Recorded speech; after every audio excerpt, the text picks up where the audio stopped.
Hey yo, hey everyone, Andrew here, bringing you another video review, and today we're going to be doing Wonder Woman, Paradise Lost. Whoa, and Paradise Found? Where did you come from? I found you. Anyways, take a look at these covers. Now, Paradise Lost and Paradise Found deals with a lot of the conflict that's been boiling up to this point with the Amazons, specifically with Hippolyta, the Amazons, and her daughters. In addition to this, this is a big Wonder Woman story, so a lot happens in this. A lot. So I'm going to break up this review into two sections, one talking about Paradise Lost and one talking about Paradise Found. So let's start off with Paradise Lost. Paradise Lost can essentially be broken up into two stories. The first story is a crossover story with Batman, his sidekick, and Wonder Woman, her sidekick. The total cast being Batman, Robin, Huntress, Nightwing, then Wonder Woman, Wonder Girl, Donna Troy, and Huntress. The basic concept of this story is that Ares' children come to Gotham and possess their major villains, Poison Ivy, Joker, and Scarecrow. And by doing so, they wish to bring their father to man's world. It's up to Wonder Woman and Batman to team up together to take down these children and prevent Ares coming to man's world. And then the big bulk of the story happens. Talking. Lots and lots of talking. I'm talking ridiculous amounts. Now, Wonder Woman stories are set apart from other stories. They're more plot-driven and character-driven, and they're, in a good way, they're a lot different from other stories. They're not your standard action, smash, and bash comic. But this talking was not like Wonder Woman talking. It was just talking. And it was boring. Eventually, Batman gets possessed by one of the children. I think it's Phoebos. And they have to take him down now. And they do, successfully. And in addition to that, they are able to talk to Ares and keep him from coming to man's world. Now, this story wasn't that good. I thought it was going to be good, but maybe I got my hopes up for no good reason. It was just talking. And Huntress and Artemis didn't even do anything in it. They just kind of stayed outside and beat up on possessed people. The only good highlight of this story was the end where Wonder Woman had a conversation with Ares, which just shows the dynamic of these two's relationship. Whenever they talk with each other, it's just great. So that's one thing that was good. In addition to that, I guess the ending with Batman and Wonder Woman was kind of cutesy and nice. But besides that, the story wasn't that great. Moving on to the second part, starting off the Paradise Lost story arc. Now, like I said, a lot of tension has been growing with the Amazons up until this point, specifically because of Hippolyta. Now, Hippolyta is a fantastic character, very flawed character, and that's a good thing, because her flawedness evolves over time. And the first time we see Hippolyta as a flawed character is in Contest, and then also in Challenge of Artemis. It goes into New Genesis, Lifelines, and kind of continues and snowballs down to this point. And a lot of conflict has happened to this point. It's good that they addressed it here, and I was all for it. See, Donna Troy has been brought into the royal family. She's the sister of Diana and the daughter to Hippolyta. She's welcomed with open arms by most of the Amazons, not all. Not all. So, Donna Troy kind of shows up and she lives with the Amazons. And Hippolyta returns. And see, the thing about Hippolyta is, to make up for her sins in the past, when her daughter was dead, she had to take up the role of Wonder Woman. However, when her daughter returns, she decided not to relinquish this role. She hated it at first, but she grew to love it, and she grew to love the adventure and the fun of man's world. So she does not want to relinquish Wonder Woman's role, the role of Wonder Woman. So there's two Wonder Womans, one of the JLA and one of the JSA. So, in addition to that, this has really been coming into conflict with Hippolyta's role as queen. See, the gods themselves has appointed her as queen, and only the gods can remove her as queen. They can't just say, you gotta stop being queen, have Diana become queen. No. No, no, no. Hippolyta wants to be in man's world, but she can't relinquish her duties as queen. She tries to. She tries to give her to her daughters, but it just doesn't work. Now, a big Amazon revolution happens. See, a lot of tension has been happening between these Amazons. and it's been pushed even further by someone who's manipulating the Amazon. A big civil war happens, and this isn't a civil war with just swords and shields. No, there's guns and missile launchers and grenades involved too. And it comes to a huge boiling point where Wonder Woman and her mother fly up in the air and throw down their tiaras and say, "We are destroying the royal family. If it means to stop this war, or this battle, and if it means bringing peace back to the land, we're destroying the royal family." And they do so. And it does stop the conflict, oddly enough. So the royal family is done with. The last story deals with a day in the life of Wonder Woman, seen through the eyes of Lois Lane. Now, this wasn't that interesting story, and the only good that came out of it is it rectified Lois Lane's feelings towards Wonder Woman, because she's always thought there was something happening with Wonder Woman and Superman, which we all know that's not to be true, because George Perez plainly, flat out told us in Volume 3, Beauty and the Beast, it's not going to happen. They would be friends, they're not going to be lovers. However, Wonder Woman needs to convince Lois Lane, and she does. So that's Paradise Lost. I'm going to take a quick break to switch out the batteries, and then we'll go into Paradise Found. So be right back. Okay, on to Paradise Found. Now, the story kind of starts off with Wonder Woman having heated arguments with her mother, Hippolyta.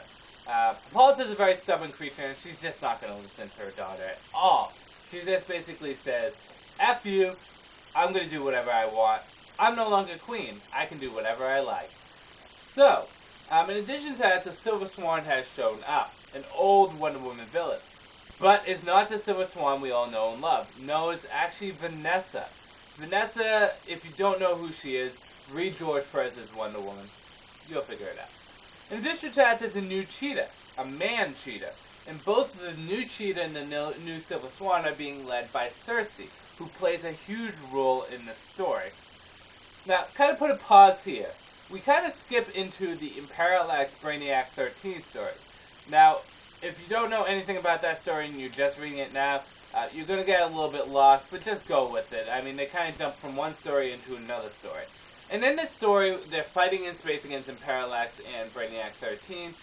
Wonder Woman gets hurt pretty bad, and a big chunk of a spaceship falls off and goes into Earth and could kill many hundred people. Hippolyta goes down, tries to stop it, and sacrifices herself, redeeming herself, saving all these humans. Of course, she dies. Now, the big war ends, and everything is rectified, and Wonder Woman doesn't get time to grieve, because Sersi goes on the attack. Sersi takes the city and everyone in it that is a man and turns them into an animal, in classic Sersi Odyssey fashion. Wonder Woman, in classic Wonder Woman fashion, gathers all the female superheroes up and tries to take care of Sersi. And once she comes into conflict with Sersi, she's met with Superman, who's been turned into a Superman Doomsday hybrid by Sersi, and she fights this Superman. Eventually is able to break the hold on him and is able to stop Sersi. Everyone gets turned back into normal, happy endings. Or is it? There's still Sersi that needs to be dealt with. Wonder Woman wants to take her frustrations out on something. See, she still hasn't had time to grieve for her mother, and Sersi's a nice, plump, prime target. So her and Sersi have this big showdown, very beautifully well done showdown. Great action in it, great dialogue in it, the conflict beautifully done. And they go at it. And I mean they go at it. And eventually comes to the point where Wonder Woman's about to kill Sersi, but she stops, because that would go against her moral conflict, her moral standing. Tell that to Maxwell Lord. No, but she spares Sersi, and Sersi kind of disappears with her daughter, and Wonder Woman finally gets to grieve for her mother. Finally.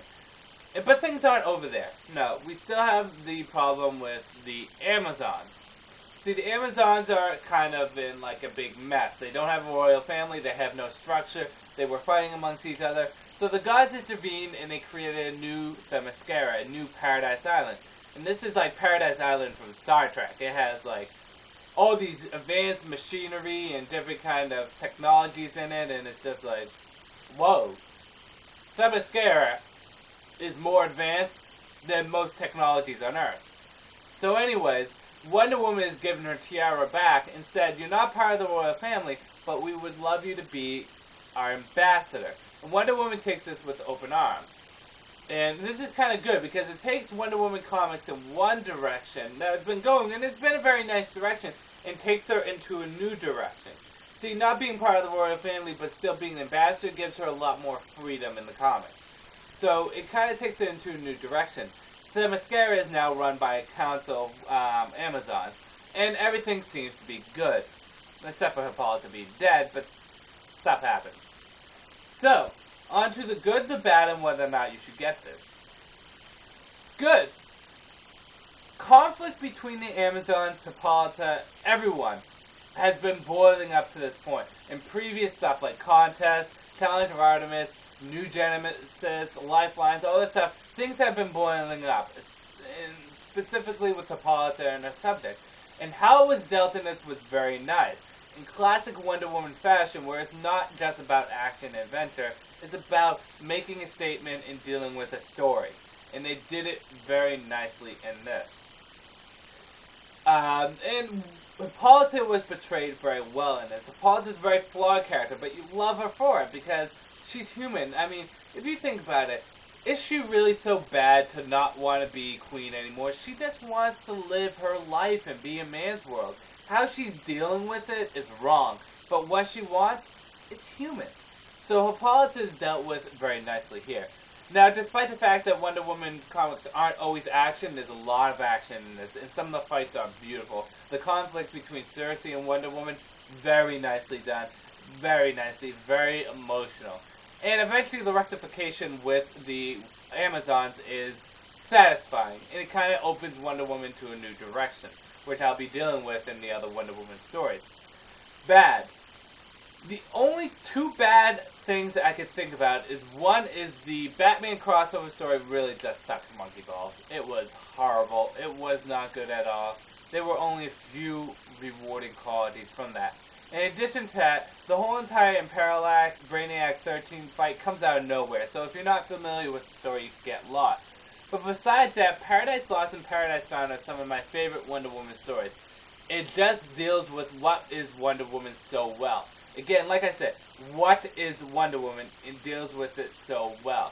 It's just a beautiful, well done story, and I do recommend it for anyone who is definitely looking to get into Wonder Woman. You might be a little lost, but it's a good Wonder Woman entry story too. I mean, other than the conflict with the Amazons, I think it's pretty well and nice and inviting for new Wonder Woman readers, although I suggest other stuff before this. A lot of other stuff before this. But it's still a fantastic book. The art is pretty nice. I mean, just look at that cover. I took it out of my plastic wrapping so I can reread these before I review them, so that I could give you guys a good review. But yeah, Paradise Lost, Paradise Found. Wonder Woman fans, you should pick this up. Comic book fans, if you want something from Wonder Woman, you can't go. There's very little that's better than Paradise Lost and Paradise Found. You can do a lot worse than these.